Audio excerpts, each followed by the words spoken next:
Indigo की बेंगलुरु जाने वाली परवाज की हैदराबाद में medical emergency landing.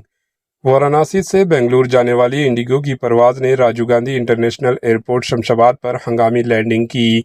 Take off के कुछ ही देर बाद फ्लाइट में सवार एक मुसाफिर शदीद बीमार हो गया। कैबिन क्रू ने फौरी तौर पर पायलट को मुसाफिर की हालत से आगाह किया। जवाब में पायलट ने तैयारे को हंगामी लैंडिंग के लिए शमशाबाद इंटरनेशनल एयरपोर्ट की तरफ मोड़ दिया। हवाई अड्डे के अमले को सूरत हाल के बारे में पहले से अलर्ट किया गया था और एक एम्बुलेंस स्टैंड तैयार रखा गया।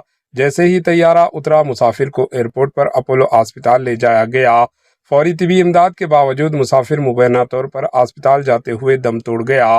मुसाफिर की बीमारी की असल वजह और फर्द के बारे में मुकम्मल तफसीलात की तस्दीक होना बाकी है। Bureau report, AHN news. AHN news के यूट्यूब चैनल को सब्सक्राइब करें और बेल आइकन को दबाना ना भूलें ताकि आपको हर नई आने वाली वीडियो का नोटिफिकेशन बर वक्त मिल सके।